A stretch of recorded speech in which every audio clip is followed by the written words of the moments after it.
so much, Emma, and so thrilled to be talking about this today. The inspiration for this High School Musical series was I went to Disney and I said, what if we kind of reinvented this franchise, not by remaking the movies, which worked so beautifully with, Zac Efron and Vanessa Hudgens, but with this kind of all new cast of characters. And so the basic idea was a group of high school kids in America put on a production of High School Musical for their kind of school play, which was inspired by my past. I used to dance on Broadway in my youth, and I grew up as this theater kid who kind of sat by himself in the cafeteria, but after school, I had a group of kids I could hang out with, and it was the theater kids. The vision for the show was that I wanted to try to capture something really authentic by casting real teenagers who could really sing.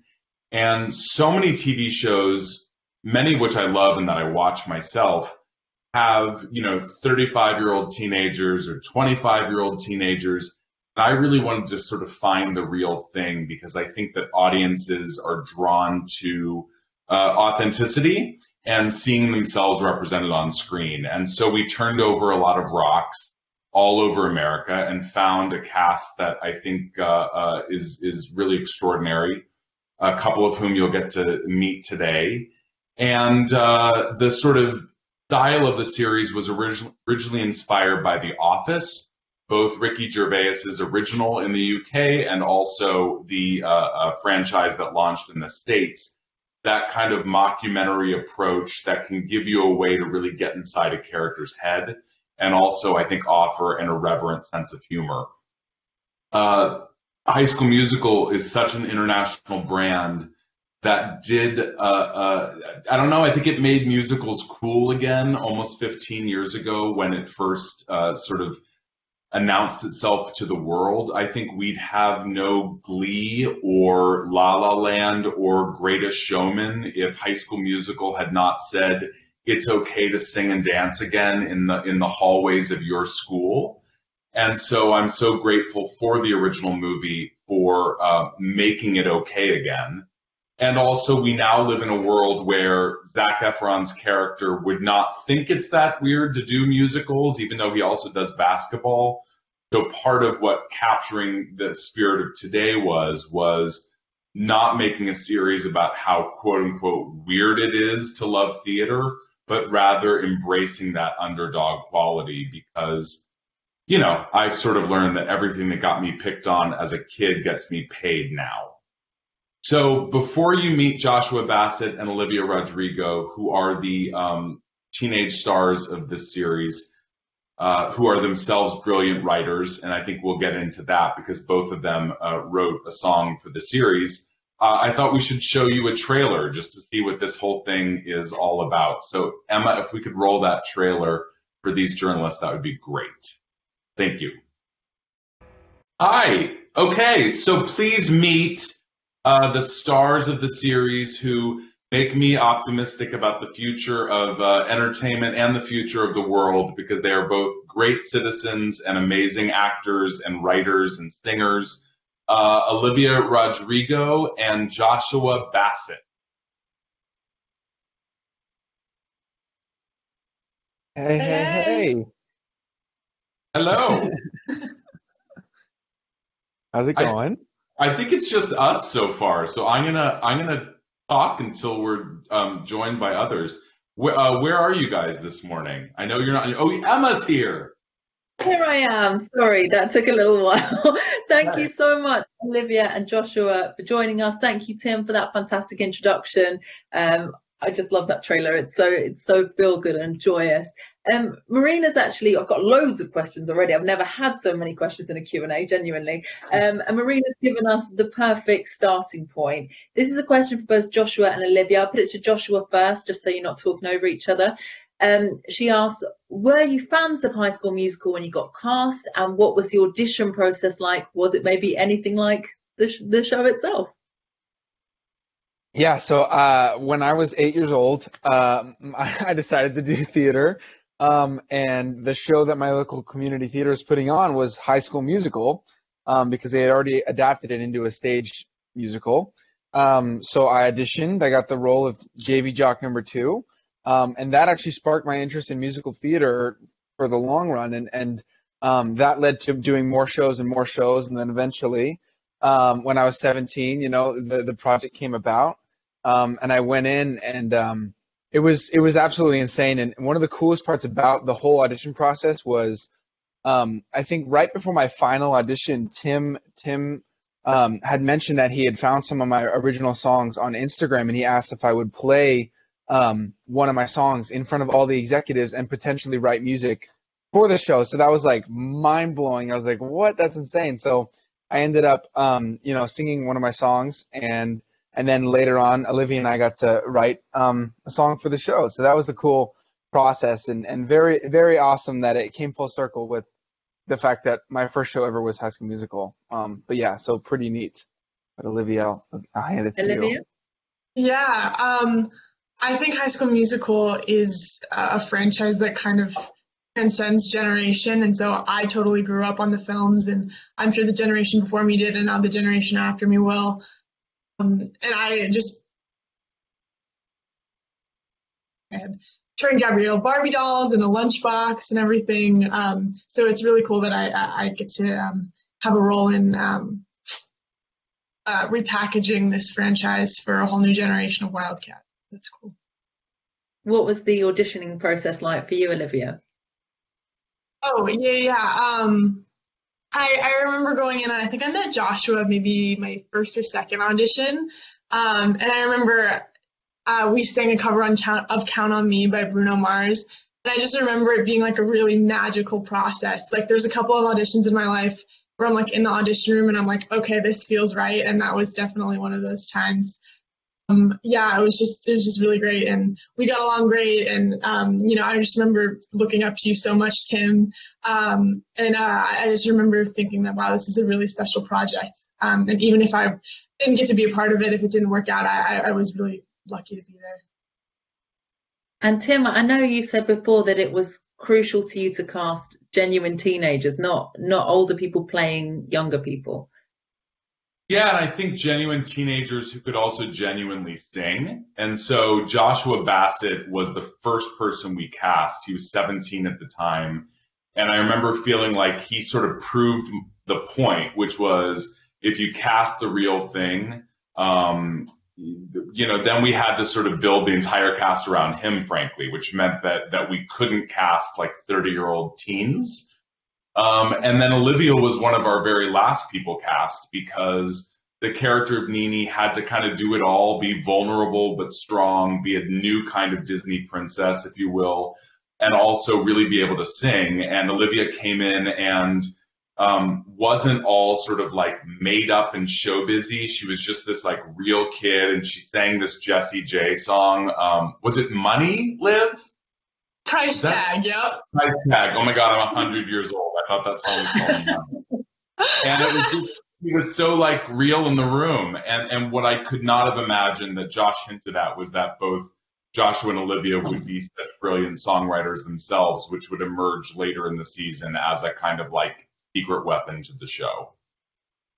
And just quickly before I go to more questions, tell us about that, Olivia and Joshua writing together and finding time to do that while getting ready to play these characters. It must have been hard work, but amazing. Olivia. Yeah. Go ahead. Oh, me. Yeah, it was incredible. I think Joshua is just amazing, and I'm so inspired by him every day. And so getting to write it is just the journey of a lifetime and the creative opportunity of a lifetime. And I just really appreciate Tim for believing in us as young people. I think that's what makes our show so special, too, is even in the stories and the cast and the writing. I think it's very focused on truth and the authenticity of being a teenager. And I think that letting us write songs is just an extension of that. And so we're really grateful that they believed in us that much, but it's an incredible experience. Something I'll remember forever. I'm sorry I interrupted you, Joshua. No, it's all good. It's all good. Yeah, I mean, ditto to everything she said. it was really neat just kind of figuring out the challenge of like, okay, how do we put this song together and do these characters justice and like get this perfect moment right before even knowing what the moment was, because we hadn't read the scripts yet for the episode that we were writing a song for. But I will never forget the first time that Olivia played me All I Want, the song that she wrote. I'll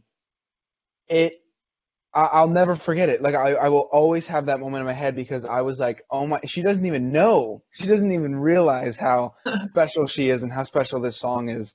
So it was a once in a lifetime opportunity. Well, hopefully not once in a lifetime opportunity to write a song with her for the show. And then to witness her writing All I Want was just as much of an honor and such a cool thing to be just around for. So yeah, it was all great, and Tim's belief in us, as I always say, is like one of the most important things ever. And he was really our champion through the whole process, and I'm forever grateful for that. And Tim, we have a couple of questions here about the relationship with the High School Musical films. Did you think about approaching any of the actors, and can you maybe talk a bit about Easter eggs, please? Yeah, of course. So, I grew up I was the generation that grew up on like Footloose and Grease, Godspell. So High School Musical to me was something that I was glad was in the world, but did not impact my generation. I was a bit too old for it, which meant I was not like reverent to the project. I like loved what it did in the world to make musicals cool again, but I was not sort of afraid of it.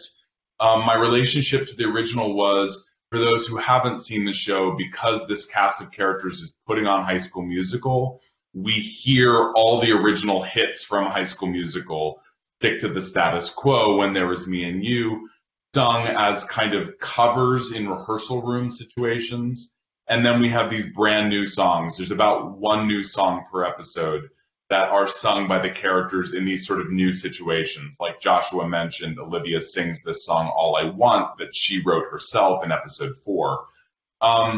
It was important to me to have some Easter eggs and a wink to the past. So, Lucas Graybill, who played Ryan in the original, comes in an episode that's coming up for most of the folks we're talking to today. It's in a couple of episodes, episode 8, that Lucas makes this appearance that's a real sort of wink to the original. And then in terms of Easter eggs, it's everything from the fact that in Nini's bedroom, the original pink Sharpay microphone from the movies is buried in the bookcase in Nini's bedroom as just a prop that we never even address. It's just there for audiences to find. And then we shoot the show in Salt Lake City, Utah, which is where the original movies are shot. And I think one of the great Easter eggs that the audience doesn't see is that many of the crew members either worked on the original movies or they are literally the kids of the crew that made the movies. And so I think all of theater is such a sort of legacy profession. It's like people standing around the wings, pulling ropes and putting on a show. It's such an old-fashioned art form that I think we miss more than ever right now. And one of my favorite Easter eggs of this new High School Musical series is the communal aspect of Salt Lake City, where we come from our sort of coastal towns, Los Angeles and New York City, and we make this thing in this sort of protected special place. Fabulous. Did you put your hand up, Joshua?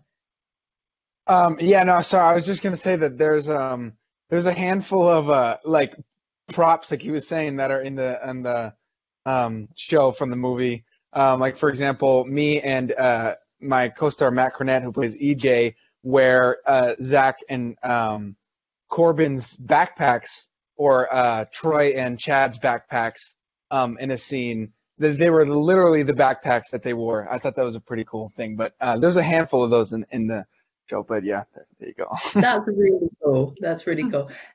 Stacey has a question for Olivia and Joshua. And she says, you're both very young and this is going to be distributed around the world. Your lives might change. Are you scared, excited? How do you feel about it?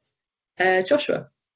Yeah, I mean, that's always a fun question, because it's like, in a way, things have changed and they will probably change. And then in another way, nothing has changed at all. It's like your day to day is kind of the same, but then all this other stuff everywhere else is different. So it's kind of hard to wrap your mind around that. I mean, you see numbers on the internet, but it doesn't really like translate to the human mind. But yeah, I mean, it's very exciting, and Disney is obviously an incredible place, and to be able to have the platform that they've given us is truly an honor, and it's so exciting, and yeah, it's great. Olivia?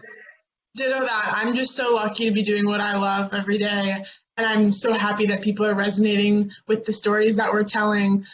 But like at the end of the day, I'm still just like doing algebra in my bedroom, like that's just me. So I don't think our lives are going to change too drastically. Yeah. There's a nice question from Marina, again to Olivia and Joshua.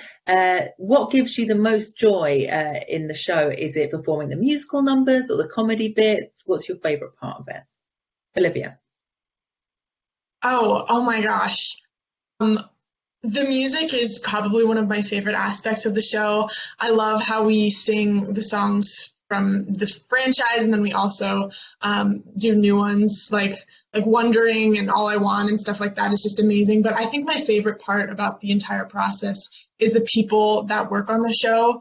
They're just the best group of people that I've ever met, and I constantly go to set feeling safe and welcomed and loved and like creatively challenged, which is so cool. And so I'm going to remember these people for my whole life. This is like my high school experience, and these are like my high school pals. So the people are really what make this show stand out for me. Joshua? Yeah, I mean, obviously the music on the show is amazing, especially when we get to do it live. There's quite like that. But I think people don't really realize how musically driven the set is in general. I get in trouble all the time for playing the piano when I'm not supposed to, but like the piano in the rehearsal room is real, and my guitar is always on set, and people are always constantly playing stuff. Joe Serafini who plays Seb, will play this beautiful ballad on the piano out of nowhere when we're getting our makeup touches done, or Olivia and I will go over and sing a duet, or she'll throw a song she wrote to me and I'll throw a song I wrote to her, and we'll bounce them off each other and throw in ideas. So that probably brings me the most joy from it, is just that there's so much music involved and so much love, and just what she was saying, the people there, the crew is just the kindest crew in the world. I'm like gonna get emotional, Jesus. It's a really wonderful environment and a really safe space, and I miss it a lot. But yeah, there's a question for you, Tim, which you sort of touched on earlier, but I think there's room to expand. Do you think it's important for teenagers to see the importance of theatre and musicals in TV series like this? Yes, because I think arts saves lives. And I really, for me growing up, I really was like the kid who was the last kid picked in physical education class and gym class. And my only outlet was singing and dancing after school. And so not only do I think a series like this, which helps represent the power of arts education, I think that's important. But I think now more than ever, I think we're all realizing that when the world shuts down, what we turn to is like stories of comfort and escape. And so the only way you can make those stories is if you are yourself encouraged to be a storyteller. And so, by the way, just to loop that back into Josh and Olivia's talents as songwriters, I think the greatest thing about them is that they're so young that they have not learned all of the rules that oftentimes don't actually help you as a songwriter. They write from their hearts, and it's so authentic. So, I think the audience seeing the arts being portrayed positively is always a good thing, because I think the arts are what, give us a reason to wake up in the morning. Amen to that, for sure. Olivia and Joshua, Sam asks, is there anything in your characters that you recognize in yourselves? Are there any similarities with your characters, Joshua? Tons of similarities. When I read the description, I was actually worried I was being stalked, because it really kind of nailed it. But I always tell this pretty awesome story of the time when I slept. My alarms never went off, and I was basically a little over 2 hours late to set. And everyone was waiting for me, and it was like this it was like the most horrifying moment of my entire life. It was awful, and I got the set, whatever. It ended up working out great. We're going, and then I realized that my character description says most likely to sleep through his alarm. And so I go up to Tim, and I'm like, Tim, you can't be mad that I was late. I'm just getting into character. Like, it's just part of the thing. So, yeah, there's plenty of similarities to. There's a good example of one. Liv? Yeah, that's so funny. I think that I'm really like Nini a lot. I think that Nini is so well written as just like a teenage girl that's growing up and finding herself amidst all of this craziness. And I think that I was just totally a teenage girl trying to find her place in the world too while I was filming it. I remember it was really easy to write All I Want because I drew on my own experiences with, romance, like when you're 16 and, boys in high school. And so I drew on a lot of my experience to write that song. And I think that just goes to show how relatable the character is to me. And I think a lot of other girls. Lenny says, have you had chance to meet or have feedback from any of the former cast at all? That might be a quick answer or a longer answer, I don't know. Joshua? Yeah, they've been super, super kind to us. Corbin interviewed us a handful of times. He's the sweetest. Lucas Graybill came on the show. Monique Coleman came to the premiere.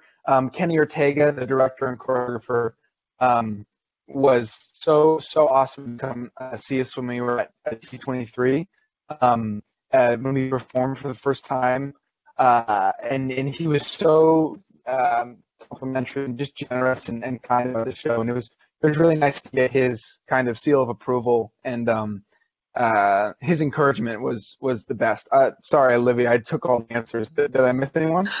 No, you're good. No, I totally did that. And we also just did an ABC special that was really fun with the entire original High School Musical cast. And so that was cool. It was kind of a nice, meshing together of the two High School Musical worlds, and that felt really surreal. This is the Disney family sing-along, isn't it? It's gorgeous. Yeah. I watched it the other night. It's lovely. And so it was all of you singing. We're all in this together, wasn't it? Amazing moment. Yeah, it was pretty neat to be a part of that big moment and have Kenny Ortega have his hand in all of that. It was pretty neat. Fantastic. Tim, question for Tim from Laura. It's been announced that the second season's musical won't be High School Musical. You're putting on a different show. Do you still plan to keep having references to High School Musical, or are you totally moving away? The short answer is I think we'll always be the show that's set at the high school where they shot High School Musical, and so I think there's like Wildcats pride baked into it. But I also wanted to pivot to Beauty and the Beast, which is, itself such a sort of international hit with such music resonance with such a wide audience. Because at a certain point, there's only so many Zac Efron jokes where you get a little bit tired. So I wanted to get away from that. And also I think, Joshua and Olivia, Sophia Wiley, Matt Cornett, Larry Saperstein, Dara Renee, Julia Lester, Frankie Rodriguez, Joe Serafini, this cast of new Wildcats is, I'm sure I forgot somebody, and I'm going to be like Maria Von Trapp and in the middle of the night be like, God bless Kurt. But the cast is so dynamic and interesting themselves that I thought we could afford to get away and start making, a new series. So yeah, we have some references to the original, but we also, I think we're flying our own flag now in season 2. And who doesn't want to play with the music from Beauty and the Beast? That's like the dream. The greatest. Tim, also another question. Lenny says, why did you choose to go in this direction? Would you have had any interest in just a straightforward remake? Would you have only been interested in this kind of play with it? Thank you, Lenny. That's a great question. Yeah, I mean, I feel like I grew up as a Broadway kid, and so when you go to see a revival of a Broadway show, the exciting thing about it is the music with new actors doing it a new way. And I felt like High School Musical, it's not a 50-year-old franchise. It's only 15 years. And so I didn't want to set Josh or Olivia up for failure in comparing them to Zach and Vanessa. I thought it would be more exciting to watch kids kind of put on the costumes, but ultimately live their own lives. So we pretty quickly disbanded the idea of a straight up revival and instead wanted to sort of do something new with it. Fantastic. Claire has a question for Olivia and Joshua and says, you've talked about your experiences of writing music on the show. Has that given you more confidence to write more music? Olivia? Yeah, definitely. Writing All I Want was kind of a really scary experience for me. Writing Just for a Moment was fantastic, and I had Josh there with me, and I remember really believing in him and believing in us together, and so that was nice and a little more comfortable. But writing All I Want, I really felt that pressure of like knowing this and that this was like just like a piece of my heart, and that people were gonna, you know, have it on their phones and they could not like it, and totally the point of art. And so I remember being a little, it was just a little daunting, and I think writing it and feeling proud of it and people resonating it with it was a big a big reassurance, and I think that's opened up a lot of opportunities for me. So I'm really grateful for Tim and the whole Disney Plus team for. Joshua? Yeah, I mean, it was, it did it to a lot of what she said. Just like I was saying earlier, having Tim's belief in us was huge, and that, you know, it was like, it was the coolest thing in the world. Olivia and I wrote a handful of songs actually before we really like landed on Just for a Moment. That was just a cool process in general. But when we went to record the song, that was a pretty unique experience because it was us, and then we had Dan Book as a producer there, and we were just coming up with all those ideas, and a lot of what you hear on the actual track is just from my guitar. Like we Olivia and I stood in the booth and clapped, and like I was banging on my guitar and doing different stuff that ended up making it into the final thing, and it just showed me, I was like, oh my gosh, like this isn't like this isn't this whole crazy thing. Like this can be done. This isn't that hard. And so from then on, it was just like, okay, wow, like, you know, I think it just helped reassure, like, okay, maybe we are on the right path here. Maybe there is something to this. And so, you know, going forward, that was a huge encouragement and a huge help. Tim? Emma, if I could brag about them for a second, because they're as modest as they are talented, you know, only an idiot would look at their Instagrams and not realize how special they are. And so it was at the very end of when we filmed the pilot, which most of it took place in the East High Auditorium, that I remember pulling them aside and just saying, guys, I can't make any promises, but if you want to ever try collaborating, I see that you both write songs on your own Instagrams. Try collaborating. We'll see what happens. Wink, wink. And I remember looking out, and in the back of the auditorium, the actual East High Auditorium where they shot all the movies, Josh and Olivia literally had like paper and pen and a guitar, and they were like in it and collaborating. And like Olivia said, it's like this is their high school experience, their college experience. By the time we got to the end of the season, we recognized that Nene needed like a big power ballad, like the character deserved a big song in episode 4. And one of the Disney Plus execs, Caroline Garrity, had pointed out that Olivia herself had written this very cool song in her bedroom, totally like not great lighting, nothing fancy about it, just a girl and a piano, and that we should get somebody to write a song like that for Olivia. And it was just so obvious that it should be Olivia. And what's fascinating is that, you know, she had 3 days, and Olivia turned around the first draft of All I Want. And like Joshua said, the first time I heard it, I knew it was special. It just surpassed, like, it's over 100 million streams internationally right now. And it's a song that I think has touched so many people's hearts because they know when they listen to it, it's the real deal, even if they don't know a 16-year-old girl wrote it. for Just for a Moment, it's the exact same thing. It's like two real teenagers talking about this moment in time. And a team of international songwriters could not capture the real thing that Josh and Olivia capture. And by the way, Josh just signed a gigantic record deal, and Olivia, writes one song a day, and they're both going to be massive music stars. And that's a really proud thing for me, no matter what happens with the show, because they're, I'm really proud of them. That's all I can say. Tim, something else I think you should be proud of, because I know this is something the show's got a lot of praise for. There's a question from Thomas. He says, I love the idea that a male character portrays Sharpay in the show. Was it important for you to break gender roles and bring representation when you were working on this show? Yeah, I think one of the reasons to do High School Musical today is to do things we couldn't have done 15 years ago. So the character of Sharpay is played by the character of Seb, who's played by the actor Joe Serafini, who we pulled out of university to do the show. And yeah, I remember when Olivia Rodrigo first read the script, she was a little bit afraid of doing a Disney series because I think she had grown up on those series and was ready for something new. But I remember hearing Olivia say in an interview that when she saw that the character of Nini had two moms and that it was no big deal, that it showed her maybe this would be kind of a new way of exploring this extraordinary legacy family brand. I think that a guy playing Sharpay is the natural evolution of young people today in the year 2020.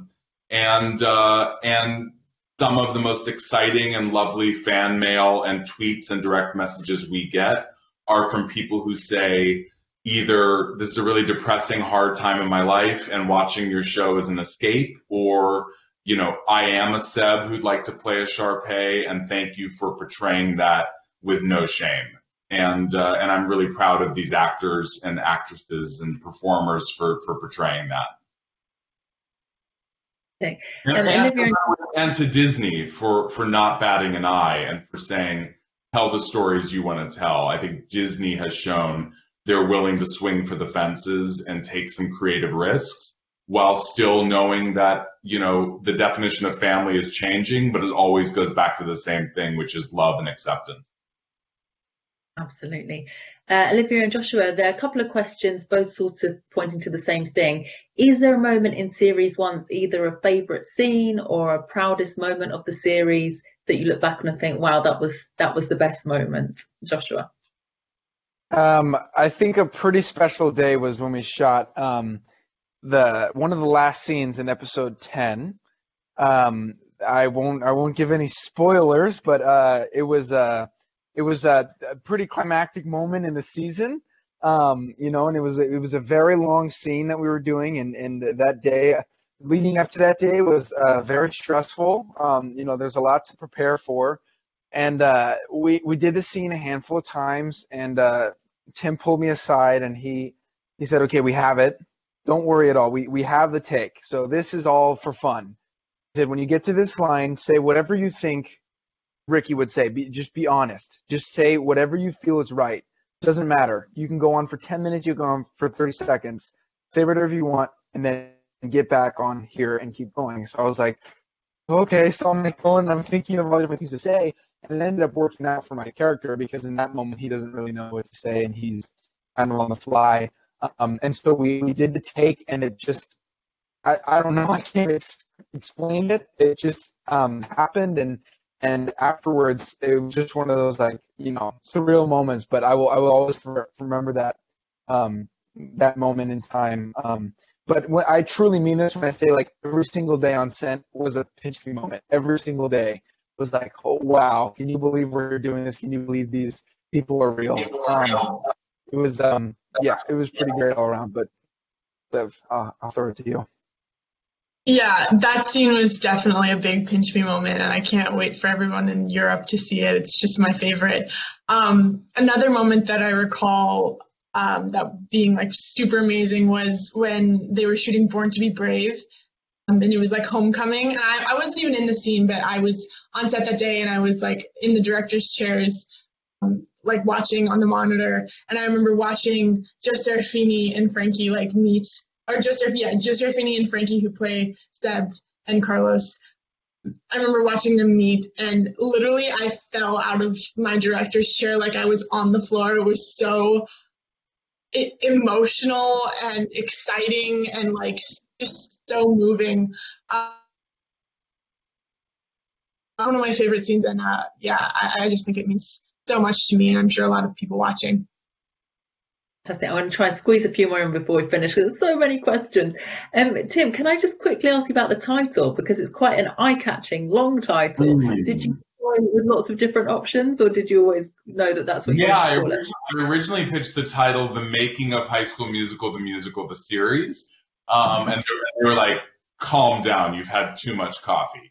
So I think we wanted something that would stand out and get people laughing and even making fun of it a little bit, because it's hard to break through in such a saturated media landscape. At the end of the day, I think once you get past the sort of silliness of the title, you realize we're in on the joke. But we didn't want to just be High School Musical, the reboot, because it's something a little bit different from that. Fantastic. And George asks, the show has a heady mix of influences, as mentioned, Glee, High School Musical, Parks and Rec, The Office. How did that influence your writing, trying to get all that in? And Olivia and Josh, how did it affect your performance, that mockumentary style? Let's start with Tim. Yeah, I'll just say quickly, I think mockumentary style is something audiences are so used to now, and it gives you that chance, because of interviews like this, to the camera to hear inside the characters' heads. And then when it came to the mix of adding musical numbers in, I know that the most exciting day in a Broadway rehearsal is the day before you go to the theater, when the cast is just in the rehearsal room and the piano is going and it's so raw and live. And so we wanted to capture those moments on set, like in episode 2, when Olivia and Julia Lester, the actor playing Ashlyn, sing Wondering. So it wasn't that hard for me, because I come from a theater background. I think the challenge was for the actors to be able to trust themselves to sing live, and I'll let them, speak to that. Olivia? Yeah, I think the mockumentary aspect of the show is so great. I remember one of the first times I ever met Tim, he told me that he wanted to make The Office and Parks and Rec for kids, and I thought, oh my God, that's the coolest thing ever. And I think people totally gravitate towards that sense of like kind of rawness. And so that was really exciting. And then getting to sing live. I remember my first day on set, I sang I Think I Kinda Know live on the ukulele. And I was so nervous, but it turned out really, really great. And I think that people can tell that, we're not using a bunch of auto-tune and all of this stuff. It's very authentic, and I think at the end of the day, that's what people are drawn to. Joshua? Yeah, one of my favorite aspects of the show is how it has this meta loose feel, and like at any time I know I can look at the camera and like it'll be okay, or like any moment we do like to improvise a little bit or throw stuff in there, and I think that oftentimes that stuff ends up making the final cut, because you capture those real moments where for a second we're not, Ricky and Big Red, it's Josh and Larry, we're able to get that stuff, captured. And I think another fun idea that we do, which is the mockumentary thing with interviews, is like, in everyday life, everyone has this internal monologue going on, and everybody is the star of their own TV show. So when you are able to kind of show that, where you have a moment and then you're able to talk about it, like, what is she doing to me, or whatever it is, I think it's so fun, and you kind of, the audience is in on the joke. The audience feels like they're a part of your journey, and that they're really experiencing it with you, and that's just really neat, especially for people in high school, but of all ages. I think it's pretty neat. Fantastic. And finally, there are a few questions, Tim. Desperate for info on Series 2. Without spoiling anything, is there anything you can tease or say? Yeah, for sure. Look, I think that what's really exciting about Series 2, Season 2, is there's more music.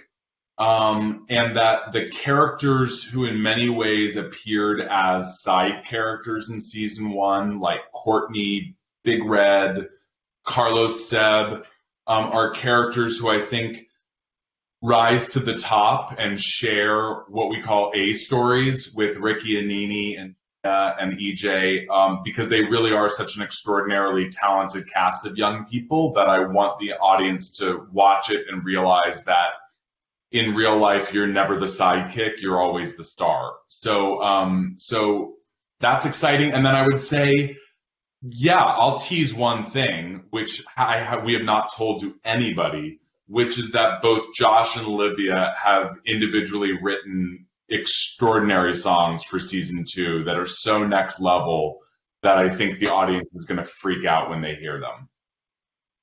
Exciting. That's such a good note to end it on. Thank you so much, Tim. Thank you, Olivia. Thank you, Joshua. Thank you to all of the journalists for logging in. For most of you, episode 7 will drop on Friday, so don't miss that on Disney+. And please, Tim, Olivia, Joshua, accept our virtual round of applause. Everyone in their own sitting rooms is applauding you. And everyone, please feel free to log off when you're ready. Thank you so much for joining us. Thank you, Emma. And thank you, journalists. We so appreciate it. Thank you. Bye-bye. Thank you. Thank you. Bye-bye.